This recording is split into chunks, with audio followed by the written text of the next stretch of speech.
Hi hello friends, MP cooking ಬ್ಲಾಗ್ಸ್ಗೆ ಸ್ವಾಗತ. ನಾನಿವತ್ತು ಸೂಪರ್ ಆಗಿರೋಂಥ ಒಂದು ಚಟ್ನಿ ರೆಸಿಪಿನ ಮಾಡ್ತಾ ಇದ್ದೀನಿ.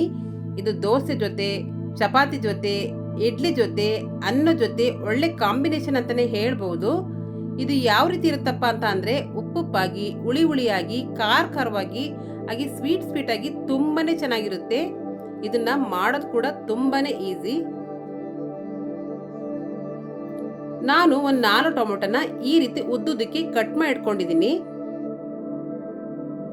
ಒಲೆ ಮೇಲೆ ಒಂದು ಪ್ಯಾನ್ ಇಟ್ಟಿದ್ದೀನಿ. ಇದಕ್ಕೆ ಸ್ವಲ್ಪ ಎಣ್ಣೆ ಹಾಕೋತಾ ಇದ್ದೀನಿ. ಇದಕ್ಕೆ ಉದ್ದುದ ಕಟ್ ಮಾಡಿರಂತ ಈರುಳ್ಳಿನೂ ಕೂಡ ಸೇರಿಸ್ಕೊತಾ ಇದ್ದೀನಿ. ಜೀರಿಗೆ ಮತ್ತೆ ಮೆಣಸನ್ನು ಕೂಡ ಹಾಕೋತಾ ಇದ್ದೀನಿ. ಇದನ್ನ ಯಾವ ರೀತಿ ಫ್ರೈ ಮಾಡ್ಕೋಬೇಕಪ್ಪ ಅಂತ ಅಂದ್ರೆ ಗೋಲ್ಡನ್ ಕಲರ್ ಏನು ಬರಬೇಕಾಗಿಲ್ಲ. ಇದು ಸ್ವಲ್ಪ ಮೆತ್ತಗಾದ್ರೆ ಸಾಕು, ಆ ರೀತಿ ಫ್ರೈ ಮಾಡ್ಕೋಬೇಕು. ಈ ರೀತಿ ಒಂದು ಚಟ್ನಿ ರೆಸಿಪಿನ ಮಾಡಿ ನೋಡಿ, ತುಂಬಾನೇ ಚೆನ್ನಾಗಿರುತ್ತೆ. ಟೇಸ್ಟ್ ಕೂಡ ಡಿಫ್ರೆಂಟ್ ಆಗಿರುತ್ತೆ. ಇದಕ್ಕೆ ಸಿಪ್ಪೆ ತೆಗೆದಿರಂತ ಬೆಳ್ಳುಳ್ಳಿ ಕೂಡ ಸೇರಿಸ್ಕೊತಾ ಇದ್ದೀನಿ. ಇವಾಗ ಇದಕ್ಕೆ ಉದ್ದುದ ಕಟ್ ಮಾಡಿರಂತ ಸಿಹಿ ಟೊಮೊಟೊನ ಸೇರಿಸ್ಕೊತಾ ಇದ್ದೀನಿ. ಹುಳಿ ಟೊಮೊಟೊ ಹಾಕೋಬೇಡಿ, ಚಟ್ನಿ ಚೆನ್ನಾಗಿ ಬರಲ್ಲ. ಅದಕ್ಕೋಸ್ಕರ ನಾನು ಸಿಹಿ ಟೊಮೊಟೊನ ಹಾಕೋತಾ ಇದ್ದೀನಿ.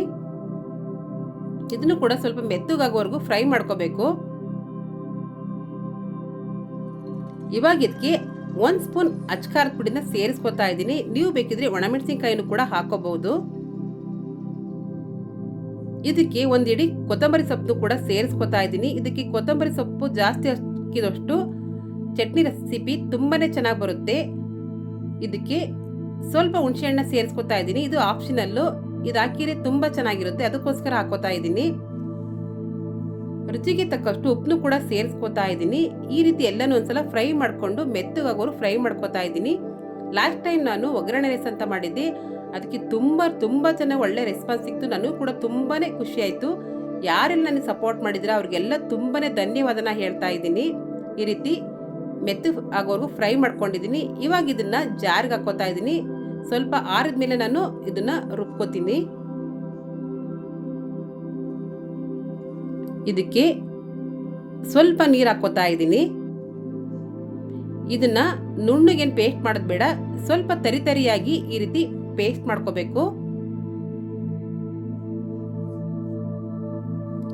ಇದಕ್ಕೆ ಕಾಂಬಿನೇಷನ್ ಆಗಿ ದೋಸೆನೂ ಕೂಡ ರೆಡಿ ಮಾಡ್ಕೋತಾ ಇದ್ದೀನಿ. ದೊಡ್ಡ ಯೂಟ್ಯೂಬರ್ಸ್ ಕೂಡ ನನ್ನ ಚಾನಲ್ನ ವಾಚ್ ಮಾಡಿದ್ದಾರೆ, ಅದಕ್ಕೂ ಕೂಡ ತುಂಬಾನೇ ಖುಷಿ ಆಗ್ತಾ ಇದೆ. ಅವರಿಗೂ ಕೂಡ ಧನ್ಯವಾದನ ಹೇಳ್ತಾ ಇದ್ದೀನಿ.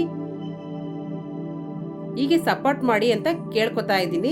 ಈ ರೀತಿ ದೋಸೆನೂ ಕೂಡ ರೆಡಿ ಮಾಡ್ಕೋತಾ ಇದ್ದೀನಿ.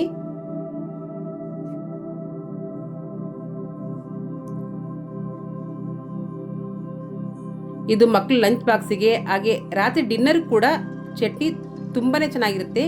ಈಗ ರುಬ್ಕೊಂಡ್ರಂತ ಚಟ್ನಿಗೆ ಒಂದು ಒಗ್ಗರಣೆನೂ ಕೂಡ ರೆಡಿ ಮಾಡ್ಕೋತಾ ಇದ್ದೀನಿ. ಒಲೆ ಮೇಲೆ ಪ್ಯಾನ್ ಇಟ್ಟು ಇದಕ್ಕೆ ಸ್ವಲ್ಪ ಜಾಸ್ತಿ ಎಣ್ಣೆನ ಹಾಕೋತಾ ಇದ್ದೀನಿ. ಅದಕ್ಕೆ ಸ್ವಲ್ಪ ಸಾಸಿವೆನೂ ಕೂಡ ಸೇರಿಸ್ಕೊತಾ ಇದ್ದೀನಿ. ಇದಕ್ಕೆ ಸ್ವಲ್ಪ ಎಣ್ಣೆ ಹಾಕೋದ್ರಿಂದ ಚಟ್ನಿ ಹಾಳಾಗಲ್ಲ, ಅದಕ್ಕೋಸ್ಕರ ಜಾಸ್ತಿ ಎಣ್ಣೆ ಹಾಕಿದ್ದೀನಿ. ಇದಕ್ಕೆ ಕರಿಬೇವು ಸೊಪ್ಪನ್ನು ಕೂಡ ಸೇರಿಸ್ಕೊತಾ ಇದ್ದೀನಿ.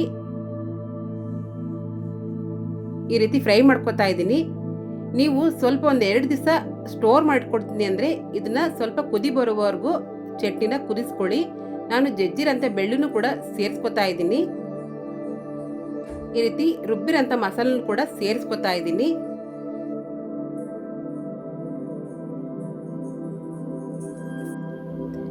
ನೀವೇನಿದ್ರು ಇದನ್ನ ಆವಾಗ ಮಾಡ್ಕೊಂಡು ಆವಾಗಲೇ ತಿಂತೀನಿ ಅಂದ್ರೆ ಬರೀ ಜಸ್ಟ್ ಒಗ್ಗರಣೆಯ ಚಟ್ನಿ ಸೇರಿಸ್ಕೊಂಡ್ರೆ ಸಾಕು, ತುಂಬಾನೇ ಚೆನ್ನಾಗಿರುತ್ತೆ. ಇವಾಗ ನಾನು ಇದನ್ನೆಲ್ಲ ಒಂದ್ಸಲ ಮಿಕ್ಸ್ ಮಾಡಿಕೊಂಡು ಇವಾಗ ಇದಕ್ಕೆ ಸ್ವಲ್ಪ ಬೆಲ್ಲನ ಸೇರಿಸ್ಕೊತಾ ಇದ್ದೀನಿ. ಬೆಲ್ಲ ಸೇರಿಸ್ಕೊಳ್ಳೋದ್ರಿಂದ ಈ ಚಟ್ನಿ ತುಂಬಾನೇ ಸ್ವೀಟ್ ಆಗಿ, ಖಾರವಾಗಿ, ಹುಳಿಯಾಗಿ ತುಂಬಾನೇ ಚೆನ್ನಾಗಿರುತ್ತೆ. ಅದಕ್ಕೋಸ್ಕರ ಸೇರಿಸ್ಕೊತಾ ಇದ್ದೀನಿ.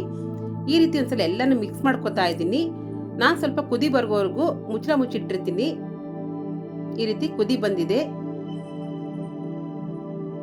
ನಮ್ಮ ಚಟ್ನಿ ರೆಸಿಪಿ ಕೂಡ ರೆಡಿ ಆಯಿತು.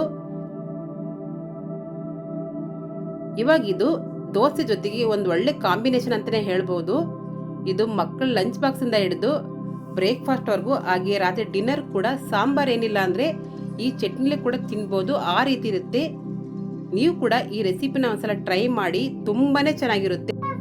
ನನ್ನ ರೆಸಿಪಿ ಇಷ್ಟ ಆದರೆ ಪ್ಲೀಸ್ ಲೈಕ್ ಮಾಡಿ, ಸಬ್ಸ್ಕ್ರೈಬ್ ಮಾಡಿ, ಸಪೋರ್ಟ್ ಮಾಡಿ, ಹಾಗೆ ಕಮೆಂಟ್ಸ್ ಕೂಡ ಹಾಕಿ. Thank you.